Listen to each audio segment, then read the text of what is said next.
Dr. Robin Niblett, Guy, ladies and gentlemen. Liberal International has spent the best part of 2016 writing a new liberal manifesto for the 21st century. Our member parties, like our founding fathers at Oxford University in 1947, are preparing a bold, striking answer to illiberal, authoritative strongmen the world over. We count on inspired statesmen like Guy Verhofstadt to take our message of freedom far and wide. Guy Verhofstadt leaves no one indifferent. He is known for asking tough questions and raising uncomfortable issues. But his issues are always issues that project the human spirit towards more freedom. Freedom of speech, political freedoms, economic freedoms, freedom to live in a society that merges respect, empathy, and solidarity for those left behind with freedom of opportunity for all, a society that abhors discrimination. His life path is one of growth. Growth from the youth of his political party to the highest political office of Prime Minister of Belgium. Growth from his Flemish roots to the four corners of the world and beyond. Growth from his country's politics to the politics of all liberal members of the European Parliament as president of the ALDE Group. His passion has inspired me many times. In his latest book, Europe's Last Chance, by the way, it's ready for you to purchase or to get at the nearest library, he is conscious of the challenges that Brexit poses for Europe. But like Winston Churchill and many others who added their voice to a desire to unite Europe after the horrors of World War II, he also sees the opportunities, the chance to create a continent united in the values of freedom. Ladies and gentlemen, in the vortex of instant news, tweets, and falsehoods that populate our information age, in the context of progressive erosion of international norms, as Alexander Cooley has argued, and in a world where populists call for the rise of illiberal regimes, as recently praised by the Prime Minister of Hungary, appealing to emotion rather than reason, loud, clear, principled voices like Guy's are not only needed, but indispensable.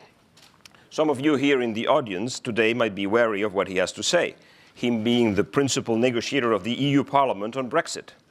I don't know, frankly, where his lecture will lift our spirits today, but wherever he goes in his able oratory, he always does out of a deep love for Europe, the Europe that the UK embodied so well when it held strong for civilization against regimes of oppression in World War II.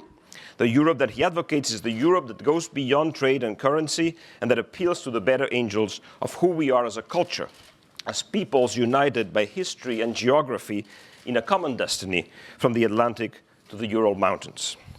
As president of Liberal International, the World Federation of Liberal and Democratic Parties, a truly global organization with a membership of more than 100 parties and organizations across more than 80 nations, I must always look beyond Europe. But without a strong Europe in our world, firm in its liberal democratic values, authoritarian regimes will claim the better model. I am very honored and proud to present today in the Liberal International series of Isaiah Berlin lectures held again here at Chatham House, our lecturer, politician, writer, thinker, negotiator, MEP, and most important, Vice President of Liberal International, Guy Verhofstadt.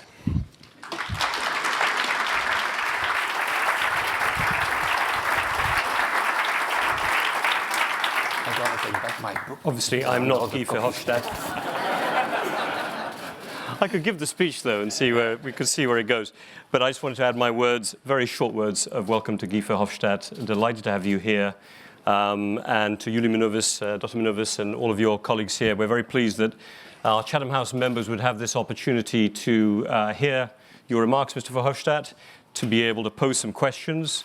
I think everyone here is aware that the European Parliament plays an increasingly important role in the European Union, and in particular in this negotiation.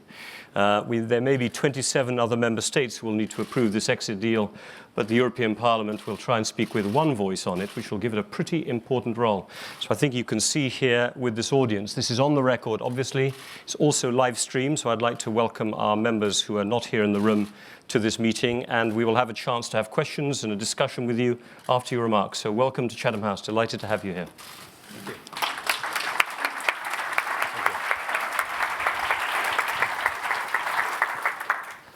So thank you very much. First of all, my thanks to Liberal International for the opportunity to have this lecture here this morning. Thank you also to Chatham House to host this meeting. Nevertheless, I was a little bit depressed when I entered here in the room because I had asked that, or ordered in the US, I have an American editor, Persis Group, with the brand Basic Books. So I ordered a number of copies to sell them here. And what is happening, there is not only a Muslim ban to go inside the US, apparently there is also a pro-European publication ban that these copies never arrived from the US here. So, and that's unfortunately, so that's my only copy, and I'm going to take it with me now at the end of my intervention. But it gives me the opportunity to launch this book in London, this lecture. This book, Europe's Last Chance, appears as, in my opinion, the European Union is under serious threat. Under serious threat, in fact, from three fronts, from three sides. First of all, and we know it all, a radicalized political Islam who is responsible for a number of attacks on European soil. And that started already in 2004, you remember, Madrid, 2005, London, and then came Paris, Brussels, Berlin. The second front and the second threat is certainly Vladimir Putin, who is trying to undermine the European Union from inside with cyber attacks, also financing, as we all know, anti-European far-right political parties. Wilders in the Netherlands, Le Pen with one or other loan and credit in France. And I have to tell you, I come back from the US, and my impression is that we have a third front for the moment, undermining the European Union, and it is Donald Trump, who have joined them across the Atlantic. As you know, and you have it seen yourself, Trump spoke very favorably of the fact that also other countries will want to break away from the European Union, and that he hoped for a disintegration of the European Union. Certainly based on the enormous influence of his chief political advisor, Mr. Bannon. Steve Bannon is unmistaken. He sent people now to Berlin, to Paris, to prepare the ground for similar referenda as Brexit. And I just came back from that book tour in the United States, and I can tell you that everybody, every European that I met there had only one conclusion, that is that the European Union has fewer friends than ever in the United States today. So this book, and the book tells you three things, and that's the reason why I wrote it. First of all, why a disintegration of the Union could happen. And the second is why a disintegration of the Union would be a disaster if it happens. Not only for Europe, but also, I think, for all our allies and for the world. And third element, how to avoid it, this disintegration of the Union. And that brings me by the first question. Why is Europe in crisis? Because, let's be honest, it's completely ridiculous to ignore that there are problems with the European Union. If you read my book, you're going to say, oh, what a Eurosceptic book it is. It is maybe more Eurosceptic than most of the Eurosceptic publications that have been published the last years, but I recognize that Europe is in what I call a polycrisis. Not one crisis, but multiple crises. There is a crisis of migration, there's a crisis of internal security, the terrorist attacks, there is a crisis of geopolitical weakness of Europe in our neighborhood, Ukraine, Syria, and there is also economically the bad results, certainly in the south of the European Union. We're still not recovered from the financial crisis of 2008 and 2009. And the best description that you can have from the European Union for the moment is that it always acts too little, too late. And the best way to illustrate that this firm analysis of the European Union is simply to compare, for one moment, the way the United States reacted to the financial crisis and the way Europe, the European Union, reacted to the financial crisis. What you see in the US was, in 9 months, Republicans and Democrats together, because it started with the Republican administration and then came only after a few months the Obama administration, well, in 9 months they were capable to do 3 things. A rocket, I should say, with 3 stages. TARP, Troubled Asset Relief Program, $400 billion to clean up the banks immediately. And I have to tell you, these dollars have been paid back in the meanwhile. The last dollar of the taxpayer that was injected in the insurance companies and the bank sector in America has been paid back on the 1st of January 2014. Already more or less 3 years from now. So they launched TARP, $400 billion to clean up the banks. Then came immediately an investment program of $900 billion for a period of 2009-2019, so it's still in place. And then third stage of the rocket, quantitative easing by the Federal Reserve Board for an astonishing amount of $1.2 trillion. That the Americans did in 9 months. And then you have to compare that to the European Union. What we did since the outbreak of the financial crisis. Mainly we got a discussion, a debate, still ongoing, between those who are saying, no, we need more austerity, Ferguson, or no, we need more growth, Krugman. That's the way we are dealing with the financial crisis. And the problem is that when you have 2 opinions in the European Union, nothing is happening at all, because it's an intergovernmental system in which the European Council has, in fact, the main power in their hands. And if half of the colleagues in the European Council thinks that they need to follow Ferguson, and half of them think they need to follow Krugman, nothing is happening for the moment. And on top of that, besides this, I should say, ideological discussion between austerity and growth, we created a half-finished banking union, and I say a half-finished banking union because in the meanwhile we have still not the necessary recovery fund, saving fund, if one or other big bank in Europe is collapsing.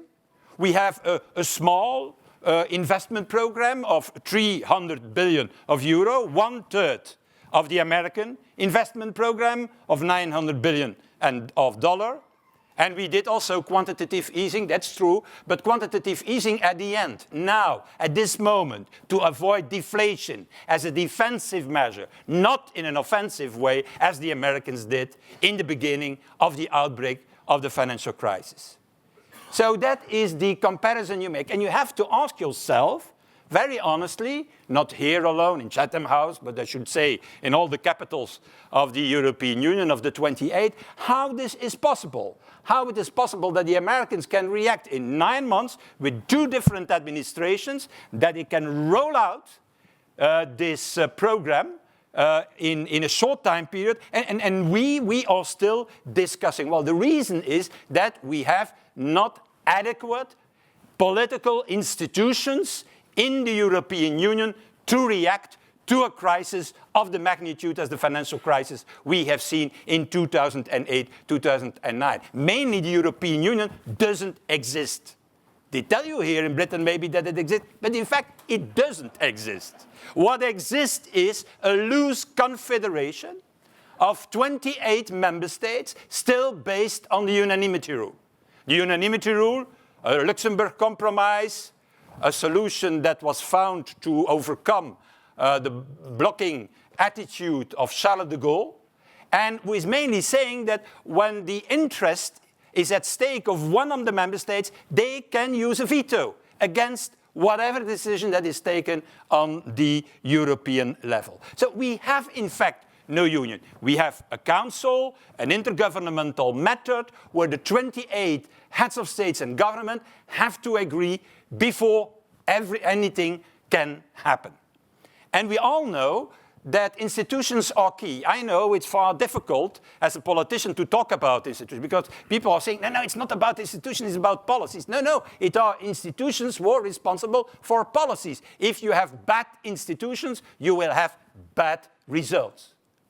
And it's not in my book. Nevertheless, I have referred a few times in it. There is a fantastic book that have been published 2 years ago, 3 years ago, that I like a lot. That is a book of Robinson and Akemoglu, Why Nations Fail. And it's a book that's very interesting for a politician because the main point in the book is it's about politics, stupid. So that's an interesting opinion for a politician. And what they are mainly saying in this book is that if you have not the rule of law, not good property rights, not a democratic system, not applying democracy in all its forms, you will have bad economic results. And they give the example of Nogales, a little town on the border between the United States of America and Mexico. In the north, they are 5 times richer than in the south. And they are the same families, they have the same disease, they eat the same food, in fact, Mexican food, naturally.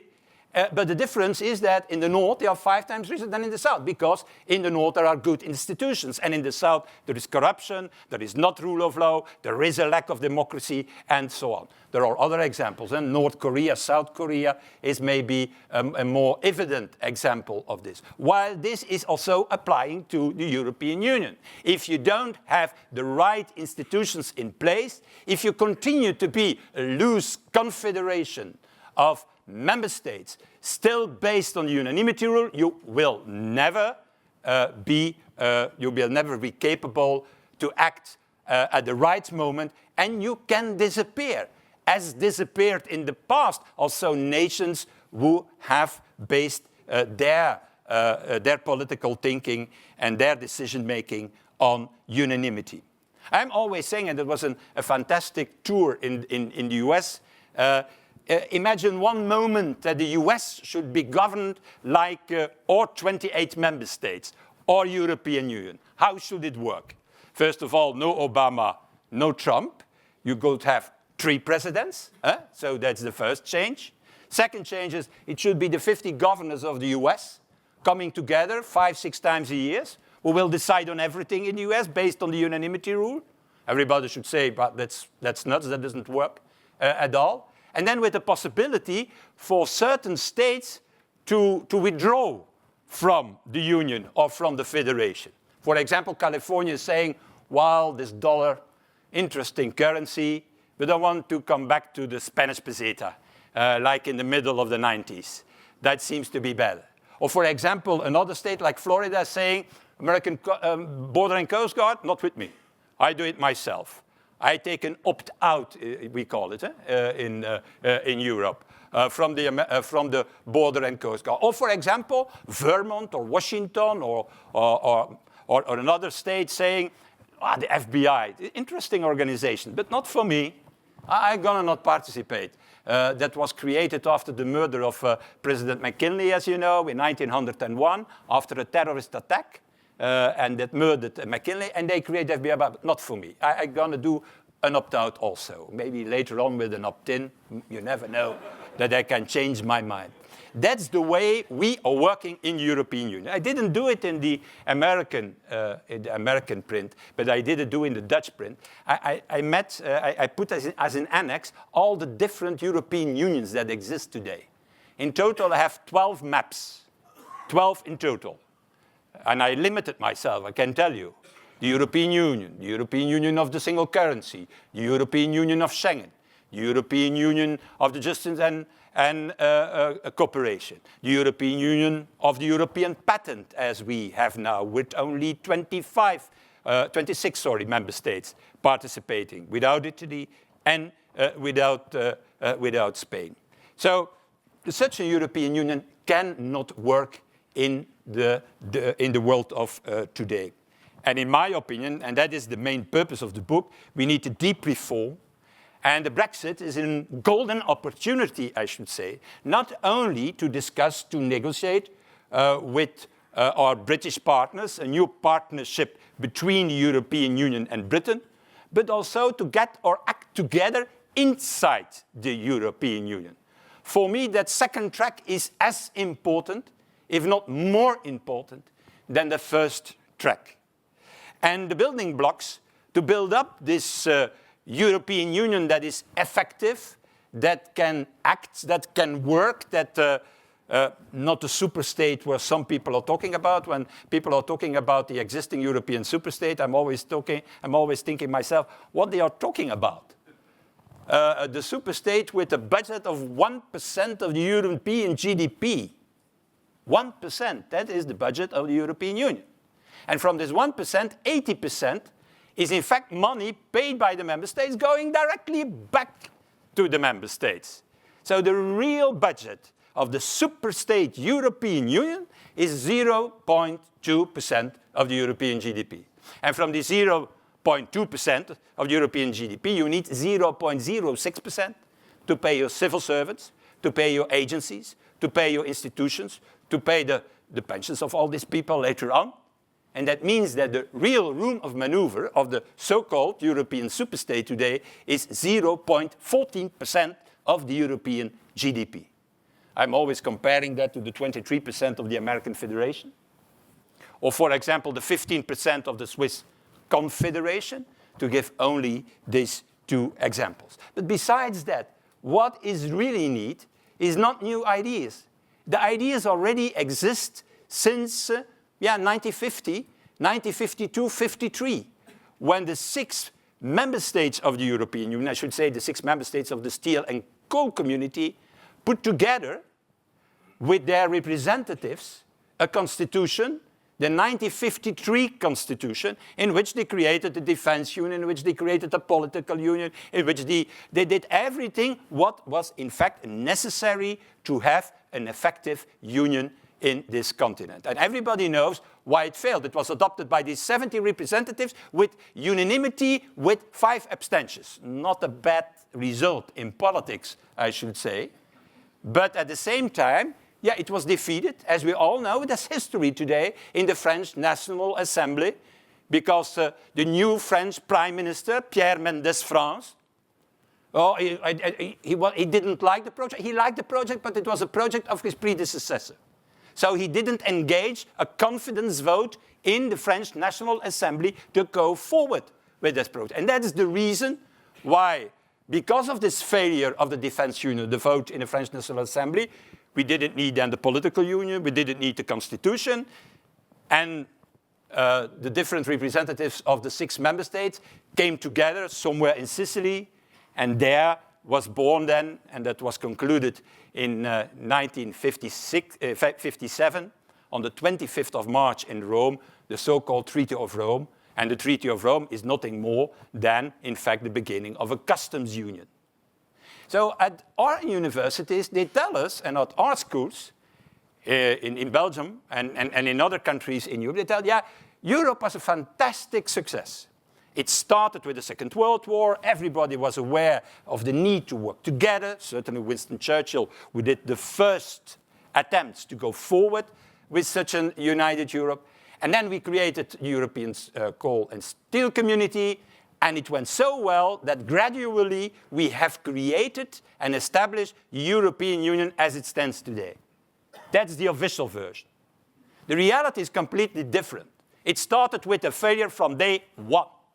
And it is the negative vote in the French National Assembly, destroying, in fact, the first constitution for the European Union, based on a small European government, not the European Commission of 28 as we have now. We don't have even enough portfolios to give today to this 28, but a small government, 12, 15 people, and with 2 assemblies, one a European Parliament representing the citizens, one a Senate of the member states representing the member states, with a normal budget, with a normal treasury, with everything what is needed. So we don't need to reinvent everything. We know what is needed in the European Union. We have the building blocks. We know that we need a government for the single currency. It's only we Europeans who think that first of all you start with the currency and then you say, when you have started, oh shit, we need a treasury and we need maybe a government and a minister of finance and a common management of the debt. The Americans know that they only started with the dollar not in 1785 when the Federation was created. In 1785 they created the Federation. Then there was the battle between Jefferson and Hamilton. And that created then the treasury certificates and the American treasury and so on and so on. And only later on, in the beginning of the 19th century, they started with the common currency. As I said, we are more intelligent. We do the opposite. The same for Schengen. We start with Schengen, and once Schengen is in place and everything, is pretty, find it a good idea, then we say, oh yeah, by the way, we need maybe a European border and coast guard. Is it not, in fact, more intelligent, first of all, to organize your management of the external border and then to abolish your internal, in fact, checks at the borders, as we have done years ago? We do it now with a budget of 250 million. That is the budget of the European Border and Coast Guard. I'm always comparing that with the $32 billion for Homeland Security, at least for these agencies in Homeland Security who are responsible for that. The same on the issue of the common fight against terrorism, intelligence sharing, investigation. You need capacities. I have enough of all these leaders in Europe who are always saying, but that's not necessary for Verhofstadt. No, we don't need that. That's Europe here. We need more coordination. That we need. The word coordination is every time used to not do what is necessary and to have not the intention to start, for example, with an investigation and intelligence capacity. The same for the defense union. I'm going to only, I know, I have already abused my time, but I continue a little bit still. If you invite a politician, you have to take the risk. So there's So the defense union, why a defense union? Because we are spending, ladies and gentlemen, more or less 40%, 42% of the American military budget. And you could say that's not a lot, 42%. I can tell you it's a lot, 42%. Of the biggest American budget, the military budget in the United States of America. That's the input. Now the output. We are only capable to do 10 to 12% of the operations of the American army. So I'm a lawyer. I'm not a mathematician. Nevertheless, I was once Minister of Budget, but okay, that doesn't mean anything because the only thing what you need to know as Minister of Budget is the word no. So mathematics is absolutely not needed for that. So I don't know nothing about mathematics, but I know that if you spend 42%, and that is what you put in your military expenditures, and you can only do 12% of the operations of the American army, well, I think you are 3 times, at least, maybe 4 times less effective than them. And why? Because we duplicate everything in the European Union. Every country has his strategic air transport. Every country has its tactical battle groups. Every country has its medical services. And the numbers of cooperations between armies in Europe, there is a huge inflation. Everybody is cooperating with each other. Between the 3 Benelux countries, between France and Germany, between Italy and France, between the Baltic states, between the Scandinavian countries, but we are not capable to have real European battle groups when we need it, to have a number of operations in place. So also European Defense Union is key for that. And that's not against NATO, no. The European Defense Union needed to be, it's very simple, the European pillar, in fact, of NATO. And that was the initial idea. In 1953, that was in the Constitution with the support of Winston Churchill, of the Brits, with the support of our American allies, because already at that moment they know that cooperation between the European armies is the best way to have some effective defense. And I want to conclude. I heard, and that's certainly also one of the questions that will be put forward, all this is okay, all this sounds very reasonable, but people are against it. People don't want it. People like more proper national government, national health service, national security, instead of this, call it European Union or European Federation, of whatever name you give. Well, that's wrong. People are very critical, that's true. People are very critical towards the European Union as it works today, or better, as it doesn't work today. They are very critical to every aspect of it, and they are right. It doesn't work. Not concerning the migration flows, not concerning the refugees, not concerning the fallout of the financial crisis, not geopolitically. But they are not against Europe. Every survey where we ask to the European citizens, do you think that Europe should do more, for example, to fight against terror? 82% of the citizens respond, yes, Europe needs to do that, but not the way they are doing it now. When you ask them the question, do we need more, for example, protection of external borders by Europe? The answer is 71% yes, but not the way it's working now, where there is in fact no management of the borders. And we let it all in the hands of the Italians and the Greeks, and we see what is happening later. The same is about migration, 74%, about the fight against unemployment, 77%, and even more than 60% for a common European defense union.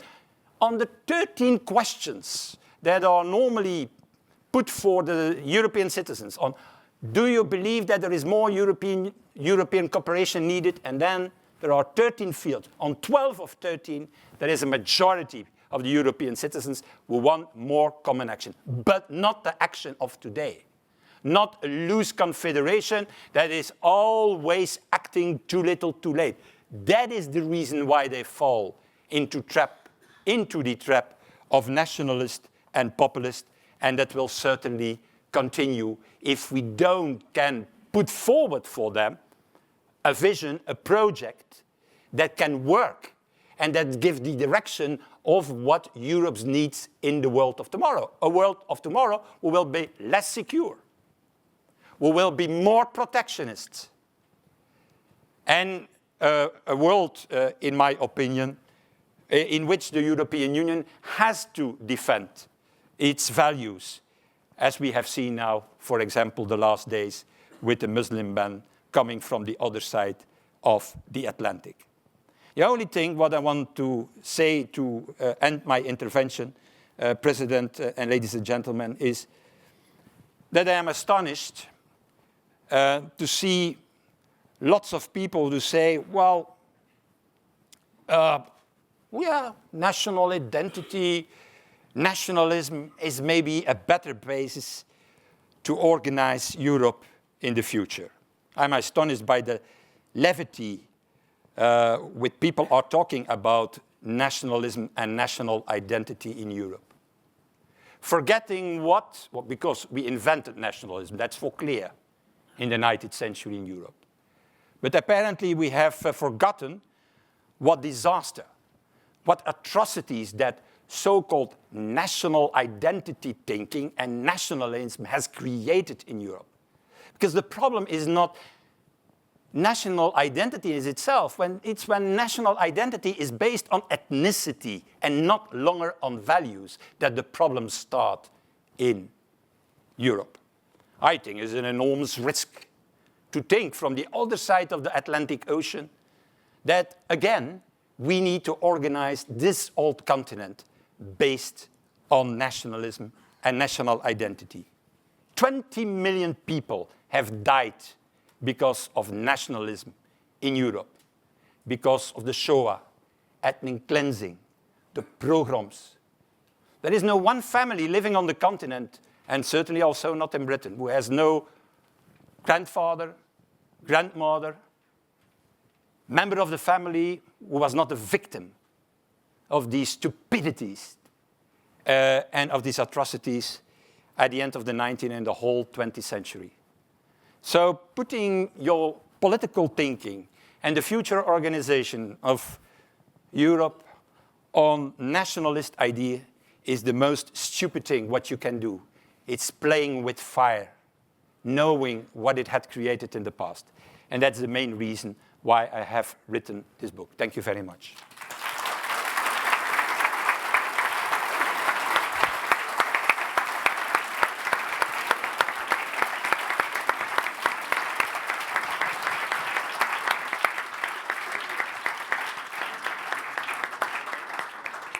So, ladies and gentlemen, we've got a good 25 minutes or so for discussion, some questions. A very powerful presentation, I must say, at the beginning as you were running through the elements of your poly-crisis, Mr. Verhofstadt. I could see a lot of British Brexiteers nodding and saying, exactly. Yeah. But I agree with them on that point. I think at the same time, have you said it might be a golden opportunity for the European Union. Brexit might be a golden opportunity to be able to tackle some of the challenges, the structural challenges that you described. And I thought your point about we're taught in history that European integration has been this smooth progress from the coal and steel community through the European Union, through single currency. But your description, in fact, that it started with failure and it's trying to catch up with the past, a pretty powerful statement to have made there. Dr. Minovis, I thought we agreed you might have one question or one point you wanted to make, because then I'm going to get the audience here in. But if you had one question or remark you wanted to make first. Very fast. I was very happy to hear Guy Verhofstadt talk about this history of Europe, not as a streamlined history, but with its difficulties and at the beginning already. Now, and you talk about the role of France. You see, in school, I was told always, in my school, that it was the Franco-German alliance that built Europe, and that as long as that was strong, Europe would be strong. I would like to ask you, where is that now? Is there a Franco-German alliance at the core of Europe? Is that something that we can rely on in the future? Is it something that we should rely on? I think it's key, a Franco-German alliance, but based on the right ideas, on the right vision. If it is to promote an intergovernmentalism in the future, I think it's not very helpful. But I have seen at least one candidate in the French election now. Maybe he did a very interesting op-ed in the FT a few days ago, Mr. Macron.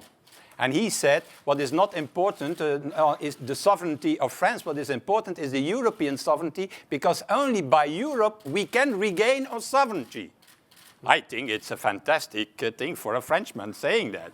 So I thought, no, because many people are always arguing to me and saying, yeah, but Verhofstadt, you are the only one. There is nobody else who thinks as you.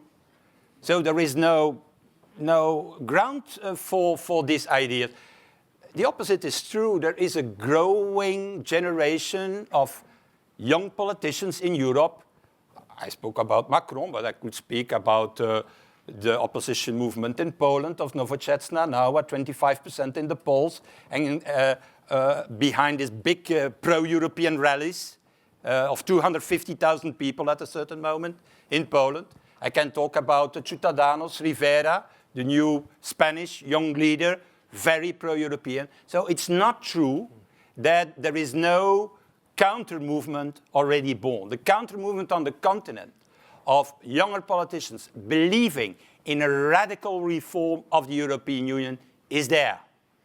Maybe they are not so strong for the moment as the nationalists are, the populists are, but there comes a day that they will be stronger than them, because it's the only way forward for the continent. And the fact that such politicians, also in France, have the courage, I should say to the public opinion in general, and doing it very well in the polls. So I don't hope that this is that my intervention and my support for him is now destroying his chances. So, but in any way, that is, we have to know that if today nationalism and populism has become the ordinary talk under politicians, the counter movement is already born and will be the fulfillment of the dream of the founding fathers of the 50s. There is no other chance. The other possibility is full further disintegration of the Union. Is the one or the other. Right, I've got a question already at the front here. Please make sure you let us know who you are before the questions come in. First here, and I've got there and there. Yep. Thank you, Tom Brake, the Liberal Democrat Foreign Affairs spokesman. So thank you very much, Guy, for coming to speak to us today. You may be aware that the doomsday clock is 2.5 minutes from midnight. So you need to get your books out in the bookshops soon. Okay. We are going to be debating the bill. The Article 50 bill tomorrow, and that is how long it is. As a party, we will be pressing for people to have a vote on the terms of the deal, and I hope you might support us in that respect, and also pressing for the government to negotiate continued membership of the single market. So I'll be interested in your views on that. But perhaps most importantly, what role, if any, do you see for the United Kingdom in the future in the reforms that you have set out that you believe are necessary within the European Union? Well, I think to start with your last remark, if there is a positive effect of Brexit, then it is, in my opinion, that it is an enormous wake-up call for the European leaders to get their act together. Nevertheless, I repeat what I have already said in the past. I deplore the Brexit decision. But okay, the decision has been made. A majority was there. And so we need to deal with this. And that means that we are looking for fair negotiations with the UK authorities. That's what we are trying to do. Not in the sense of, oh, it has to be a punishment, this has to be a revenge. On the contrary, it has to be, in fact, the search for a new partnership between the European Union, more integrated, more united as ever before, at the one hand, and our British friends at the other side. I see it that way. So, and we're gonna not interfere in what is happening inside the UK. You know my opinion about the Brexit. I think it was a wrong decision, but nevertheless, we have to deal with it. We cannot every time say, oh, okay, we're going to wait. No, it's going to be now to Theresa May to announce her proposal for a new partnership. It's not the European Union will tell, oh, we offer you this or that. It will be the British authorities who are going to say what type of relationship they want. And if I understand it very well, in the latest speech of the Prime Minister, she's going for a Brexit outside the Union, outside the single market, outside the customs union, outside the European Court of Justice system. And okay, that's their responsibility. What we're going to do in any way is to make a fair negotiation. That means that we shall not allow and we shall not accept what we call cherry picking. In saying, oh, we go out of all these policies, but by the way, oh, this European program, that seems interesting for us. Or that European policy, oh, that we want to continue. No, if you want that, you need also to take the liabilities, the obligations that are linked to that. Nobody of all taxpayers on the continent should accept another attitude from us. That said, I think also, and that's my personal opinion, what I'm expressing now, I hope also that I can put that in the resolution that I'm preparing for the moment for the European Parliament, and that will be approved by the beginning of April after the triggering of Article 50. We need also to be open and generous to the individual UK citizens. I can tell you, I receive every day tens of letters. It are now already, I don't know how many, I didn't summarize them. Every day I receive tens of millions of citizens who say, don't let us alone. We feel still European citizens. And we want to continue to have our link with Europe. because we make part of the same civilization. That is what we don't understand in Europe. That is, we have a common heritage, a common civilization, history, architecture, culture, literature, you name it. When people are saying, yeah, but Europe is too diverse, I'm always saying, go to India once, and then you see a country with 2,000 ethnies, 20 languages, 4 big religions, nevertheless, a democracy, and the biggest democracy worldwide. Don't underestimate, when you go to China, you are not entering a nation, you're entering a civilization. Han. And maybe you are too pressy towards all the others, but it's based on a civilization. We also have our common civilization. And we are ignoring it because we created, a little bit nationalism as the way to organize our continent. Well, it's not the best way to organize a continent in the world of tomorrow. So thinking at that link, because I come back now to the mails that I received, I want to keep that. And we are scrutinizing, thinking, debating that, how we could achieve that. That an individual, UK citizens, would think that his links with Europe are not broken forever, as he doesn't want to. Mr. Verhofstadt, just to follow up on one point, I've got 2 or 3 other questions already picked here, but if the UK government wanted to cherry-pick cooperation on counter-terrorism, is that an issue really for taxpayers and money, or is that something you'd welcome? Well, what we are saying is that you have the whole economic membership withdrawal agreement, that's one thing. I'm gonna not explain you the 3 boxes and the way we're gonna negotiate this and on which I think there is more or less also more and more common understanding between the Union at the one hand and the UK at the other hand. But I think separately from this, there is the whole internal and external security issue. Okay. And I don't think it's a wise thing to do a trade-off between the one and the other. Yeah. That should be a mistake. Right. There's a lady waiting there first, and then I'm coming here. Yep, please, microphone coming to you. Maybe we'll take 2 questions, if you don't mind, at a time, because that way I'll be quicker. One here. Yeah. Kira Hui from the University of Oxford. I was wondering, in the age of post-truth politics, alternative facts, all these things, and given the frankly astonishing disregard for factual accuracy on the side of Brexiteers in the referendum, what is the language in which you translate a whole, assuming that most citizens will not sit down and read the book, which is obviously unfortunate? How do you translate that book into the language of campaigning? Do you go and say, we are reclaiming facts? Or do you actually say, the only way for us to reclaim the narrative is to take a page from the book of populism and go in with emotive narratives? How do you campaign, as somebody who spends most of her waking hours trying to save Europe from itself? How do we talk to citizens?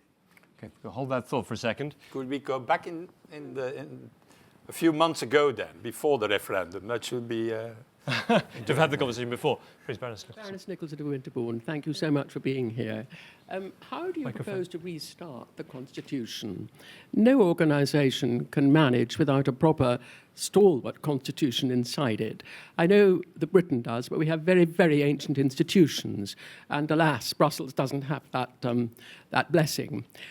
I wondered, it's not going to be possible to survive much longer without a constitution. And as we found with enlargement, the Helsinki process, as Mr. Gorbachev said to me at the time, if you let this get too big, it will collapse in the middle. Well, we are collapsing in the middle, and it's a great open door, for example, to corruption and to not honouring the agreements that are already part of the Union. Might it be possible to restart the constitution argument by starting with just the countries of the willing, for example, and let he who agrees join? Yeah, that remembers me, in fact, what in America happened. In 1776, it started with the Confederation, then 9 wanted to go forward, 4 didn't want to go forward and didn't want to change the Confederation. Finally, they said, yeah, from now on, it's a new majority rule. And what is majority rule? Well, 9 on 13. If 9 on 13 agree, then it's okay. That's happened. It was that's Philadelphia, the 1785 second revolution, I should say. And finally, the four, and the latest who had to make trouble was Rhode Island, I remember.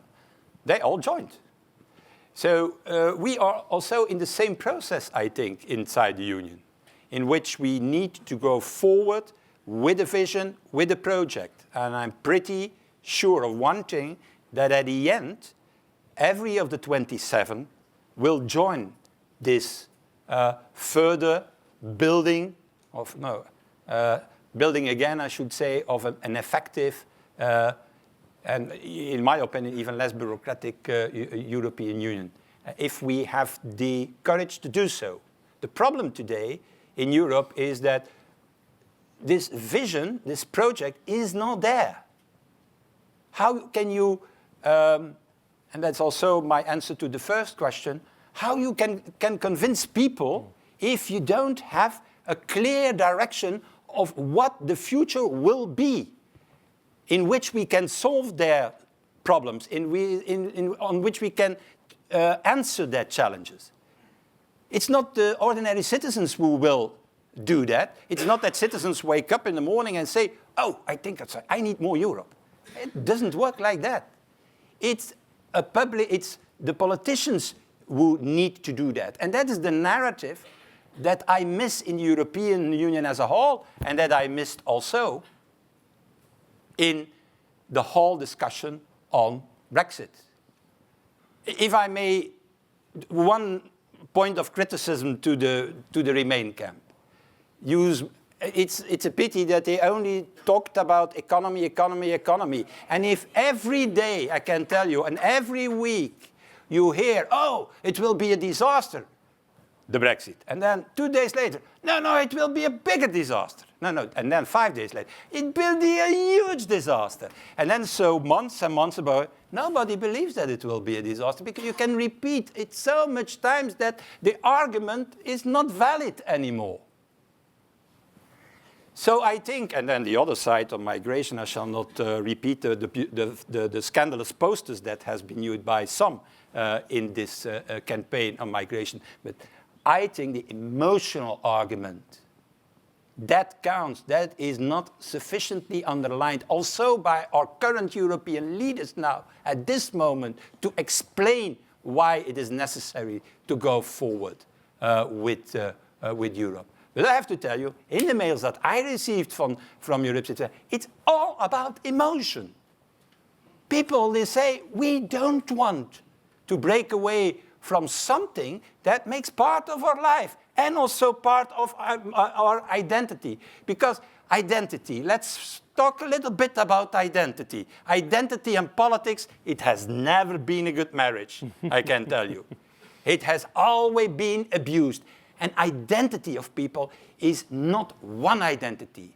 Let not politicians categorize identity in saying, oh, you speak that language? Oh, you live in that neighborhood? Then that's your identity. That's nonsense. Everybody has a unique identity, and you decide on your identity, and that's certainly not the politicians take it away from you or abuse it, as it is happening now for the moment.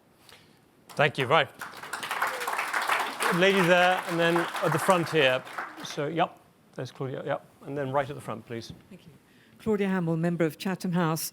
I wanted to ask you, with the new president now of the European Parliament, and with the role that you're going to have in leading the Brexit negotiations for the Parliament, we were told that the Parliament will demand a greater role in this. Can you explain what the role is going to be now and what you would like it to be in the future, please?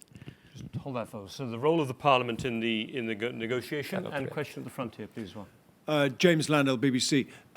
Michel Barnier says that he wants the divorce talks to be completed before he starts the discussions about the future relationship. The British government takes a different view. Well, what is your view, and how big a hurdle do you think this whole question of scheduling will be before you can get on to issues of substance? Easy answer, the treaty. The treaty gives it all. In the treaty article 50, they are saying a withdrawal can be agreed, taking into consideration the future relationship. So you see, that's a fantastic political text, and it says it's all. The withdrawal agreement in the light of the future relationship. That is literally the treaty, and that is what we need to apply. So you're saying Article that second Article 50 should be applied. You can do both at the same time. I say Article 50, and Article 50 is clear. It says a withdrawal taking into consideration the future relationship. That is what Article 50 is saying. And, okay, let that to the negotiators a little bit of room of maneuver on Article 50. But that's the clear text. On the role of the Parliament. The role of the Parliament is very simple. We have to approve the outcome, the agreements that have been made. Withdrawal agreement, if there are other agreements on the future relationship or transitional measures, these agreements need to be approved by the Parliament. So we have the last word. And that's the reason why the Parliament is saying, and it could be that it is also put with, in these terms into the resolution we're going to adopt in a few months.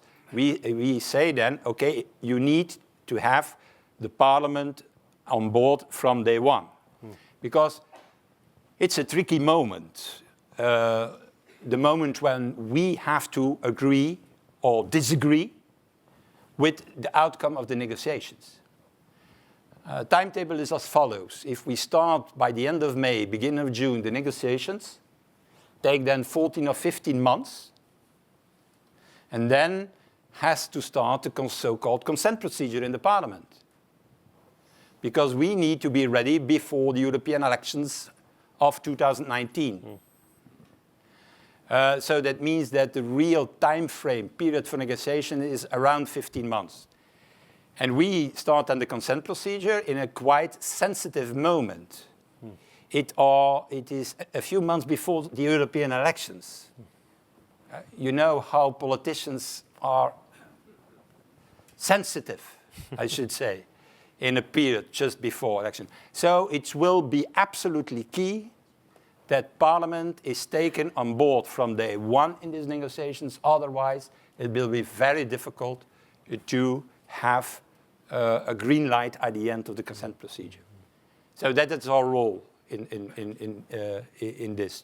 All agreements need to be approved by Parliament. If not, then there is simply no agreement, and there is an exit from Britain outside the Union without any arrangement.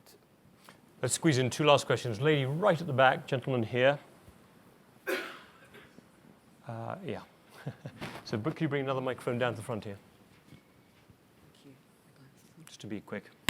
Thank you, sir. I'm Lynn O'Donnell from the Associated Press. You mentioned the flirtation in Europe with far-right nationalism as playing with fire, and you also made reference to the Muslim ban introduced a couple of days ago by the United States. Can you put the two together and expand maybe on what is the likely influence on the rise and spread of nationalism in Europe of the new populism in the United States? And you also mentioned new European leaders. Do they have the time to counter this impact before it takes a grip? So rise directly answering your question, I think that the populism and nationalism by Trump is more influenced by our right-wing and populist movements than the opposite. And yeah, I think there is a lot of proof of that. It's the opposite than what many people think. It's from here that it went the other side of the Atlantic and not the opposite. So, here. My name is Melle Garsdag, and I'm a journalist for Dutch newspaper NRC Handelsblad. And my question is, the EU will see these negotiations as being about the UK's exit from the European Union. But if you listen to people in London, they also talk about the UK's commitments to NATO. Someone today told me it is the elephant in the room.